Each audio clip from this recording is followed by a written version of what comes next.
මොකක්ද piston engine එක කියන්නේ? මේ පිස්ටන් එන්ජින් එකේ ඉතිහාසය මොන වගේද? ඒ වගේම මේ එන්ජින් වල ප්‍රධාන කොටස් මොනවද? පිස්ටන් එන්ජින් වල ප්‍රධාන ටයිප්ස් මොනවද? ඒ වගේම පිස්ටන් එන්ජින් එකක් වැඩ කරන්නේ කොහොමද? ඉතින් මේ හැමදේම සරලවම අද එපිසෝඩ් එකෙන් කතා කරනවා. ඉතින් වැඩි කතා නැතුව අපි යන් අද එපිසෝඩ් එකට මේ එන්ජින් ගැන කරන ප්ලේලිස්ට් එකේ තුන්වෙනි වීඩියෝ එක පිස්ටන් එන්ජින් වල සම්පූර්ණ විස්තරය.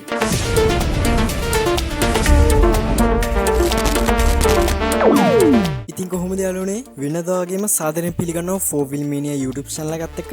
ඉතින් ඔය channel එක අලුත් කෙනෙක් නම් ඉතින් මේ channel එකේ car reviews වලට අමතරව මේ වගේ automobile හා සම්බන්ධ සියලුම දේවල් පිළිබඳ videos ඉස්සරහටත් ගෙනවා. ඉතින් ඔයා මේ පිළිබඳ ගොඩක් ඉන්ටරෙස්ටිං කෙනෙක්ද? එහෙනම් අනිවාර්යෙන් channel එක subscribe කරලා bell notification එකත් all කරලා තියාගන්න. මම මේ piston engine එකේ වීඩියෝ කරන්න කලින් rotary engine එක සහ gas turbine engine එකේ videos දාලා තියෙනවා මේ playlist එකේ. ඉතින් ඔයා ඒව බලන්න නම් අනිවාර්යෙන් පහළ description එකේ links ඇති. ඒව බලන්න විශේෂයෙන් මම highly recommend කරනවා මේ piston engine එකේ වීඩියෝ එක බලන්න කලින් අනිවාර්යෙන් rotary engine එකේ වීඩියෝ එක බලලා එන්න. මොකද rotary engine එකේ වීඩියෝ එක බලලා ආවොත් ඔයාට මේ piston engine එකේ ක්‍රියාවලිය ගැන හොඳ අවබෝධයක් ලබා ගන්න පුළුවන්. ඒකින්ද මම ආයෙත් කියනවා උඩ තියෙන කාඩ් එක ක්ලික් කරලා අර එහෙමත් නැත්නම් පහළ description එකේ link එක ඇති. අනිවාර්යෙන් ගිහින් rotary engine එකේ වීඩියෝ එක බලලා එන්න. ඒ වගේම මම හිතුවා මේ piston engine එකේ වීඩියෝ ගොඩක් දික් වැඩි වෙයි කියලා.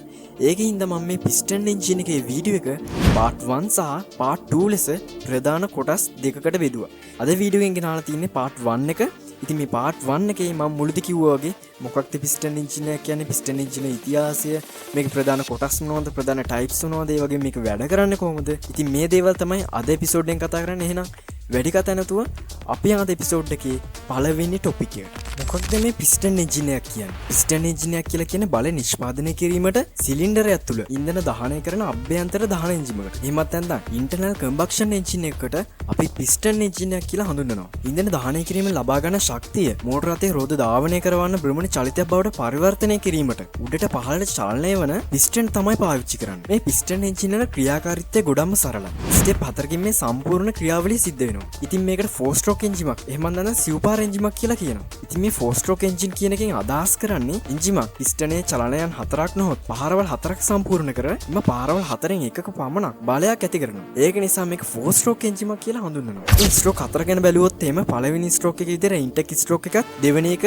compression stroke එකක්, තුන්වෙනි එක power stroke එකක්, හතරවෙනි stroke එක exhaust stroke එකක් විතර අපිට හඳුන්වලා දෙන්න පුළුවන්. මේ piston engine ඉතිහාසය ගැන බලන නම් අපිට 17 වෙනි සියවසට විතර යන්න වෙනවා. motion එකක් එහෙම නැත්නම් චලනයක් නිර්මාණය කිරීමට piston එකක් භාවිත කිරීමේ පළමු සංකල්පය ආවේ වාෂ්ප එන්ජින් වලින්. එහෙම නැත්නම් ස්ටීම් එන්ජින් වලින්. 1990 ප්‍රංශ රසායනඥයෙකු හා නව නිපැයම්කරුවෙකු වන ඩෙනිස් ඩෙපින් විසින් වාෂ්ප පීඩනය මගින් ධාවනය වන පිස්ටන් එන්ජින් එක යෝජනා කළා. ඒ වගේම මේ හේතුවෙන් කාර්මික විප්ලවයේ තීරණාත්මක තාක්ෂණයක් බවට පත් වූ වාෂ්ප එන්ජින් සංවර්ධනය කිරීම සඳහා වැදගත් පියවරක් වුණා. 1769 දී ජේම්ස් වොට් විසින් මේ ස්ටීම් එන්ජින් වැඩි දියුණු කරමින් යන්ත්‍රෝපකරණ ධාවනය කිරීමට පිස්ටන් එන්ජින් පාවිච්චි කළා. හැබැයි මේවා නවීන පිස්ටන් එන්ජින් තරම් දියුණු වුණේ නැහැ. ඒ වගේම මේවා එක්ස්ටර්නල් කම්බක්ෂන් එන්ජින් එකක් වුණා. ඉන්ටර්නල් කම්බක්ෂන් එන්ජින් වල උප්පත්තිය සිද්ධ වුණේ 1800 ගණන් වලදී. ඉතින් 1807 දී නිකෙෆෝර් නීප්ස් විසින් පයිරොලෝෆෝර් නමින් හඳුන්වන පළමු ඉන්ටර්නල් කම්බක්ෂන් එන්ජින් එක ලෝට හඳුන්වා දුන්නා. පසු 1960 දී එටියන් ලෙනෝයර් විසින්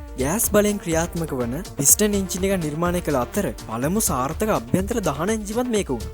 1876 දී නිකලස් ඔටෝ විසින් ඔටෝ චක්‍රය ලෙස හැඳින්වෙන මේ 4 stroke එන්ජින් එක ලොවට හඳුන්වා දුන්නා. ඉතින් මේ එන්ජිම පෙට්‍රල් භාවිතා කළ අතර නවීන මෝටර රථවල එන්ජින් වල පදනම බවට මේක පත් වුණා. පසුකාලීනව ජර්මනු ඉංජිනේරුවෙකු හා නව නිපැයම්කරුවෙකු වන රැඩොල්ෆ් විසින් ඩීසල් සම්පිටන ජලනය භාවිතා කර ඩීසල් එන්ජින් එක සංවර්ධනය කර ට්‍රක් වලට, බස් වලට, දුම්රියන්ට හා නැව්වලට වගේ පාවිච්චි කළා. ඊට පස්සේ 1886 දී පිස්ටන් එන්ජින් භාවිතා කර පළමු ප්‍රායෝගික මෝටර රථය කාස් බෙන්ස් විසින් නිෂ්පාදනය කළා. පසුකාලීනව තාක්ෂණයේ දියුණුවත් සමගින් 20 වන සියවස වන විට V8, V12, fuel injection, turbocharge වගේ තාක්ෂණයන් සොයාගත්තා. ඉතින් වර්තමානයේ වෙනකොට නවීන piston engine, turbocharging, direct injection, variable valve timing, hybrid system වගේ දේවල් පාවිච්චි කරගෙන තාක්ෂණයෙන් ඉදිරියට ආවා. මේ පිස්ටන් එන්ජින් වල ප්‍රධාන ටයිප්ස් මොනවද? පිස්ටන් එන්ජින් වර්ගීකරණය කරන්න පුළුවන් ක්‍රම කීපයක්ම තියෙනවා. ස්ට්‍රෝක් ගාන අනුව, ෆුල් ටයිප් එක අනුව සිලින්ඩර් ඇරේන්ජ්මන්ට් එක අනුව සිලින්ඩර් සංඛ්‍යාව අනුව වගේ මේ පිස්ටන් එන්ජින් බෙදා දක්වන්න පුළුවන් ක්‍රම ගොඩක් තියෙනවා. ඉතින් මම අද වීඩියෝ එකෙන් කතා කරන්නේ number of stroke කියන වර්ගීකරණය යටතේ. ඉතින් පිස්ටන් එන්ජින් වල ස්ට්‍රෝක්ස් ප්‍රමාණය අනුව බෙදුවොත් එහෙම අපිට ප්‍රධාන කොටස් දෙකකට බෙදා ගන්න පුළුවන්. ඒ 4 stroke එන්ජින් විදියටත් අනිත් එක 2 stroke එන්ජින් විදියටත්. අද වීඩියෝ එකෙන් කතා කරන්නේ 4 stroke එන්ජිම ගැන. ඉතින් මේ 4 stroke එන්ජින් එකත් මම කොටස් දෙකකට බෙදනවා. ඒ 4 stroke petrol එන්ජින් එක විදියටත් අනිත් එක 4 stroke diesel එන්ජින් එක විදියටත්. ඉතින් මේකෙනුත් අද වීඩියෝ එකෙන් කතා කරන්නේ 4 stroke petrol එන්ජින් එක ගැන. ඉතින් එකපාරටම මේ පිස්ටන් එකේ ක්‍රියාවලියට යන්න කලින් මම මේ පිස්ටන් එන්ජින් එකේ ක්‍රියාවලියට අවශ්‍ය කරන ප්‍රධානම කොටස් ගැන පොඩි පැහැදිලි කිරීමක් කරලා ඉන්නවා. පළවෙනි එක තමයි ඉන්ටෙක් වෑල් එක, දෙවෙනි එක එක්සෝස් වෑල් එක, තුන ස්පාර්ක් ප්ලග් එක, හතර සිලින්ඩර් බැරල් එක, පහ ක්‍රෑන්ක් ෂාෆ්ට් එක, හය කනෙක්ටිං රෝඩ් සහ අවසානට හත පිස්ටන් එක. පළවෙනි එක තමයි ඉන්ලට් වෑල් එක. මේකට ඉන්ටෙක් වෑල් කියලාත් කියනවා. සරලවම කිව්වොත් මේ ඉන්ටෙක් වෑල් එකෙන් කරන්නේ දහනයට අවශ්‍ය කරන එයාෆුල් මික්ස් එක හරිම ටයිම් එකේදී ලබා දීම වගේම ලබා දුන්නාට පස්සේ නැවතත් වායු ඉන්ධන මිශ්‍රණය සිලින්ඩරයට ලැබෙන එක නවත්තලා දාන එක. ඒතර මොකක්ද මේ එක්සෝස්ට් වෑල් එකක් කියන්නේ? එක්සෝස්ට් වෑල් එකත් හරියට ඉන්ලට් වෑල් එක වගේම තමයි වැඩ කරන්නේ. එක්සෝස්ට් වෑල් එක කියන දහන කුටියෙන් දහනය සිද්ධ වුණාට පස්සේ ඉතුරු වෙලා තියෙන වාතය ටික පිට කිරීමට තියෙන ඔටෝමැටික් වෑල් එකක්.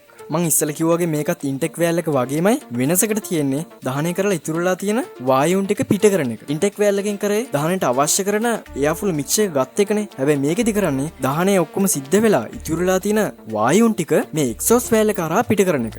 පිට කරපු ගමන්ම මේ වෑල් එක ඔටෝමැටික්ව වහනවා. තුන්වෙනි එක ස්පාර්ක් ප්ලග් එක. මේ ස්පාර්ක් ප්ලග් එකෙන් කරන්නේ දහනයට අවශ්‍ය කරන විදුලිය සපයන එක. මොකද හීට් එකක් නැතුව මේ ඉන්ධන දහනය කරන්න බෑ. හතරවෙනි එක තමයි සිලින්ඩර් බැරල්. මේ සිලින්ඩර් බැරල් කියන එක ගැන මම පාර්ට් 2 එකේදී කතා කරනවා. ඒක නිසා මේ සිලින්ඩර් බැරල් කියන එක දැනට මම ස්කිප් කරනවා. පස්වෙනි එක ක්‍රෑන්ක් ෂාෆ්ට් එක. මම මේ පින්තූරේ හතේ නම් කරලා තියෙන පිස්ටන් එකෙන් සිද්ධ වෙන අප් ඩවුන් මෝෂන් එක බ්‍රෙමණ චලිතයක් බවට පත් කරගෙන රොද ධාවනය කරවගන්න මේ ක්‍රෑන්ක් ෂාෆ්ට් එකට පින් සිද්ධ වෙන්නේ. ඒතර මේ හතේ තියෙන පිස්ටන් එක කියන්නේ සිලින්ඩර් එක වගේ හැඩයක් තියෙන ලෝහ කොටසකට. ඉතින් මේ පිස්ටන් එක සිලින්ඩරයක් තුල ඉහළට පහළට චලනය වෙන එක තමයි දිගින් දිගටම වෙන්නේ. ඉතින් මේ පිස්ටන් එකෙන් කාර්යයන් ගොඩක් කරනවා. ඒක ඉස්සරහදී මම ක්‍රියාවලිය කියද්දී ඔයාලට තේරෙයි. ඒතර මොකක්ද මේ කනෙක්ටිං රොඩ් එකක් කියන්නේ? මේ කනෙක්ටිං රොඩ් එකෙන් තමයි පිස්ටන් එකත් ක්‍රෑන්ක් ෂාෆ්ට් එකත් එකට සම්බන්ධ කරලා තියාගන්නේ. හරියට මේක අතක් වගේ. මීට අමතරව මේ රූප සටහනේ මම නම් කරන විශේෂම කොටසක් තියෙනවා. ඒ තමයි සිලින්ඩර් කියන එක. මේ සිලින්ඩර් කියන්නේ මොකක්ද කියලා සරලවම කිව්වොත් එහෙම මේ පිස්ටන්, ක්‍රෑන්ක් ෂාෆ්ට්, කනෙක්ටිං රොඩ් මේ ඔක්කොම තියෙන්නේ මේ පිස්ටන් එක ඇතුලේ. සරලවම කිව්වොත් මේ සිලින්ඩර් එක ඇතුලේ තමයි ඉන්ධන දහනය කරන්නේ. දැන් අපි බලමු කොහොමද 4 stroke petrol engine එක ක්‍රියාවලිය සිද්ධ වෙන්නේ කියලා. මම වීඩියෝ එකේ මුලදී කිව්වා වගේම මේ ක්‍රියාවලිය සම්පූර්ණ වෙන්නේ ස්ටෙප් 4කින්. ඒ වගේම මේ ක්‍රියාවලිය 4 stroke ක්‍රියාවලිය විදිහට හඳුන්වනවා. ඉතින් මම මේ 4 stroke ක්‍රියාවලිය ආයෙත් කිව්වොත් එහෙම පළවෙනි ස්ට්‍රෝක් එකේ ඉන්ටෙක් ස්ට්‍රෝක් එකත්, දෙවෙනි ස්ට්‍රෝක් එකේ කම්ප්‍රෙෂන් එකත්, තුන පවර් ස්ට්‍රෝක් එකත්, හතර එක්සෝස් ස්ට්‍රෝක් එකත් විදිහට අපිට හඳුන්වලා දෙන්න පුළුවන්. අපි දැන් මේ ස්ට්‍රෝක් එකින් එක ගැන කතා කරමු. පළවෙනියට යන්නේ ඉන්ටෙක් ස්ට්‍රෝක් එකට. මේකට සිංහලෙන් කියන්නේ ආග්‍රහණ පහර කියලා. මේ ඉන්ටෙක් ස්ට්‍රෝක් එකේදී වෙන්නේ සිලින්ඩරය ඇතුලේ තියෙන පිස්ටන් එක ඉහළ සිට පහළට ගමන් කරන එක. මේකට টොප් ඩෙඩ් සෙන්ටර් එකේ ඉඳන් බොටම් ඩෙඩ් සෙන්ටර් එකට ගමන් කරනවා කියලාත් කියනවා. ඉතින් මේව පිස්ටන් එක පහළට ගමන් කරනවත් එක්කම ඉන්ටෙක් වෑල් එකේ විවෘත වෙලා මේ විවෘත වුණ ඉන්ටෙක් වෑල් එක ඔස්සේ එයාෆුල් මික්ස් එක සිලින්ඩර් එකට ඇතුල් කරනවා. සරලවම කිව්වොත් මේ ඉන්ටෙක් ස්ට්‍රෝක් එකේදී වෙන්නේ දහනයට අවශ්‍ය කරන ඉන්ධන හා වාතය සිලින්ඩරයට ඇතුල් කරන එක. මොකක්ද මේ එයාෆුල් මික්ස් එකක් කියන්නේ? එයාෆුල් මික්ස් එක සිංහලෙන් කිව්වොත් එහෙම මේකට කියන්නේ වායු ඉන්ධන මිශ්‍රණය කියලා. ඒ කියන්නේ වායුවත් ඉන්ධනත් මිශ්‍ර වුණු මිශ්‍රණයක්. මෙතන වායුවට ගන්න අපේ ඔක්සිජන්, ඒ වගේම ඉන්ධන වලට ගන්න පෙට්‍රල්. ඉතින් ඔයා රොටරි එන්ජින් එකේ වීඩියෝ එක බලලා ආව නම් අනිවාර්යෙන් ඔයාලට තේරෙනවා ඇති වායු ඉන්ධන මිශ්‍රණයක් කියන්නේ මොකක්ද කියන එක. මොකද මම මේ වීඩියෝ එකේ මේ වායු ඉන්ධන මිශ්‍රණය ගැන දීර්ඝ එක්ස්ප්ලේන් එකක් කරලා තියෙනවා. අපි දැන් යන් සෙකන්ඩ් ස්ට්‍රෝක් එකට. ඒ කියන්නේ කම්ප්‍රෙෂන් ස්ට්‍රෝක් එකට. මේකට සිංහලෙන් කියන්නේ සම්පීඩන පහර කියලා. මේකෙදි වෙන්නේ පහළට ගියපු පිස්ටන් එක උඩට එනවා මේ ස්ටෙප් එකේදී. එහෙමත් නැත්නම් මේකට පිස්ටන් එක බොටල් ඩෙඩ් සෙන්ටර් එකේ ඉඳන් টොප් ඩෙඩ් සෙන්ටර් එකට මූව් වෙනවා කියලා කියන්න පුළුවන්. ඉතින් මේව පිස්ටන් එක උඩට එනකොට වෑල් ඔක්කොම වහලා තියෙන නිසා එයාෆුල් මික්ස් එක එහෙම නැත්නම් වායු ඉන්ධන මිශ්‍රණය උපරිම කම්ප්‍රෙස් වෙනවා. එහෙම නැත්නම් සම්පීඩනය වෙනවා මේ ස්ටෙප් එකේදී. මොකද පිස්ටන් එක උඩට එනකොට වෑල් ඔක්කොම වැහිලා තියෙන නිසා එයාෆුල් මික්ස් එකට කොහෙවත් පිට වෙන්න තැනක් නැහැ. සරලවම කිව්වොත් මේ කම්ප්‍රෙෂන් ස්ට්‍රෝක් එකේදී වෙන්නේ ඉන්ටෙක් ස්ට්‍රෝක් එකේදී ඉන්ටෙක් වෑල් එකෙන් ඇතුළු වුණු එයාෆුල් මික්ස් එක සම්පීඩනය කරනවා. අපි දැන් යන් තුන්වෙනි ස්ටෙප් එක වෙන පවර් ස්ට්‍රෝක් එකට. එහෙම නැත්නම් මේකට කම්බක්ෂන් ස්ට්‍රෝක් එක කියලාත් කියනවා. මේකෙදි වෙන්නේ සෙකන්ඩ් ස්ටෙප් එක වෙන කම්ප්‍රෙෂන් ස්ට්‍රෝක් එකේදී හොඳට සම්පීඩනය වෙලා තියෙන එයාෆුල් මික්ස් එකට ස්පාර්ක් ප්ලග් එකෙන් කරන්ට් එක දීලා මේ වායු ඉන්ධන මිශ්‍රණය දල්වන එක. මේකේ ප්‍රතිඵලයක් වශයෙන් ඉහළ පීඩනයක් යටතේ අධික වේගයෙන් මේ පිස්ටන් පිස්ටන් එක පහළට ගමන් කරනවා. මේ පිස්ටන් එක පහළට ගමන් කිරීමත් සමගින් ක්‍රෑන්ක් ෂාෆ්ට් එක කරකවනවා. සරලවම මේ ස්ටෙප් එකේදී වෙන්නේ සෙකන්ඩ් ස්ටෙප් එක වෙන කම්ප්‍රෙෂන් ස්ට්‍රෝක් එකේදී කම්ප්‍රෙස් වුණ එයා ෆුල් මික්ස්චර් එක දල්වලා රසායනික ශක්තිය යාන්ත්‍රික ශක්තිය බවට පරිවර්තනය කර වාහනේ බල ගැන්වීමට අවශ්‍ය කරන බලය නිෂ්පාදනය කරන එක. ෆෝර් ස්ට්‍රෝක් ක්‍රියාවලියේ වැදගත්ම ස්ට්‍රෝක් එක තමයි මේ පවර් ස්ට්‍රෝක් එක කියන්නේ. මොකද මේ ස්ට්‍රෝක් එකේදී තමයි වාහනේ චලනය කිරීමට අවශ්‍ය කරන බලය නිෂ්පාදනය කරන්නේ. අපි දැන් යන් හතරවෙනි ස්ට්‍රෝක් එකට. මේකෙදි වෙන්නේ ඉන්ධන දහනය නිසා වේගයෙන් පහළට ගියව පිස්ටන් එක නැවතත් උඩට එනවා වගේම දහනයෙන් දැවිලා තියෙන ඉතුරු වායුන් ඔක්කොම එක්සොස් වැල්ලකින් විවෘත වෙලා ඒ හරහා එම වායුන් පිට කරලා යවන එක. අනිවාර්යයෙන් මේ දැල්විලා ඉවරලා තියෙන වායුන් මේ සිලින්ඩර් එකෙන් පිට කරලා දාන එක අත්‍යවශ්‍යමද? ඔව් අත්‍යවශ්‍යයි. මොකද ආයෙත් ඊළඟට පටන් ගන්න ඉන්ටෙක් ස්ට්‍රෝක් එක. ඒක නිසා ඉන්ටෙක් ස්ට්‍රෝක් එකේදී එන්ජින් එකට නැම් වායු ඉන්ධන මිශ්‍රණයක් ලබා ගන්න නම් අරන වාතය ටික සම්පූර්ණයෙන් පිට කරලා දාන්න ඕනේ සිලින්ඩරේ. මේ ස්ට්‍රෝක් එකේදී සරලවම වෙන්නේ තර්ඩ් ස්ටෙප් එක වන පවර් ස්ට්‍රෝක් එකේදී දහනය සිදු වී පිච්චිලා තියෙන වායුන් සියල්ලම පිට කරන එක. ඊට පස්සේ ආයෙත් ඉන්ටෙක් ස්ට්‍රෝක් එකට මේක ගමන් කරනවා. ඉතින් මේ ක්‍රියාවලිය නොකඩවා දිගින් දිගටම සිද්ධ වෙනවා. මේක තමයි සරලවම ෆෝර් ස්ට්‍රෝක් පෙට්‍රෝල් සයිකල් එක. ඉතින් පිස්ටන් එන්ජින් එකේ පාර්ට් 1 එක මෙතනින් ඉවර වෙනවා. ඉතින් මම වීඩියෝ එක පටන් ගද්දි කිව්වා වගේම මම මේ පාර්ට් 1 එකේදී කොක්ට් පිස්ටන් එන්ජින් එක කියන්නේ පිස්ටන් එන්ජින් වල ඉතිහාසය මොනවා වගේද? ඒ වගේම ප්‍රධාන කොටස් මොනවද? ප්‍රධාන ටයිප්ස් මොනවද? ඒ වගේම මේක වැඩ කරන්නේ කොහොමද? ඉතින් මේ හැමදේම ඉතින් පාර්ට් 1 එකේදී කතා කරා. ඉතින් මොනවා හරි තේරුම් නැති මොනවා හරි දෙයක් තියෙනවා අනිවාර්යෙන් වීඩියෝ එක ආයෙත් ආපස්සට අරගෙන බලන්න. එහෙමත් තේරෙන්නේ නැත්නම් අනිවාර්යෙන් පළ කමෙන්ට් සෙක්ෂන් එකේ කමෙන්ට් එකක් දාන්න අනිවාර්යෙන් මම රිප්ලයි කරනවා. ඒ වගේම පාර්ට් 2 එකේදී කියනවා පිස්ටන් එන්ජින් වල ලුබ්‍රිකේටින් එක, කූලින් සිස්ටම් එක, ඒ වගේම මේ පාර්ට් 1 එකේදී කතා කරපු නැති ගොඩක් පාර්ට්ස් ගැන පාර්ට් 2 එකේදී කතා කරනවා. ඉන්ලෙට් මැනිෆෝල්ඩ් එක කියන්නේ මොකක්ද? එක්සොස් මැනිෆෝල්ඩ් එක කියන්නේ මොකක්ද? එන්ජින් බ්ලොක් එක කියන්නේ මොකක්ද? ඒ වගේම සිලින්ඩර් හෙඩ් එක කියන්නේ මොකක්ද? මේ වගේ ගොඩක් පාර්ට්ස් ගැන පාර්ට් 2 එකේදී කතා කරනවා. ඒ වගේම පාර්ට් 1 එකේදී ඔයාලට ඇතුණු ප්‍රශ්න. ඒ කියන්නේ ඉන්ටෙක් වැල්, එක්සොස් වැල්, ඒ වගේ ස්පාර්ක් ප්ලග් මේවා ගානට ටයිමින් එකට වැඩ කරන්නේ කොහොමද? ඉතින් මේ වගේ දේවල් ඔයාලට ප්‍රශ්න විදියට ඇති අනිවාර්යෙන් ඒවත් පාර්ට් 2 එකේදී ඩිස්කස් කරනවා. ඊටත් අමතරව පිස්ටන් එන්ජින් එක මේන්ටේන්ස් කරන්න කොහොමද? ඒ වගේම පිස්ටන් එන්ජින් වලින් හදපු ලෙජෙන්ඩරි එන්ජින්ස් මොනවද? පිස්ටන් එන්ජින් වල අනාගතේ මොනවා වගේද? මේ හැමදේම පාර්ට් 2 එකේදී කතා කරනවා. ඉතින් අනිවාර්යෙන් channel එක subscribe කරලා bell notification එකත් all කරලා තියාගන්න.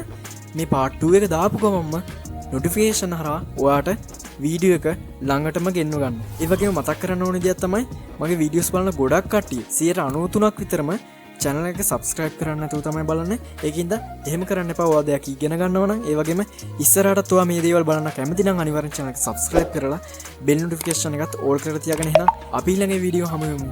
මේ ඔයාලගේ automobile mania සනීප කරන එකම තැන 4 wheel mania.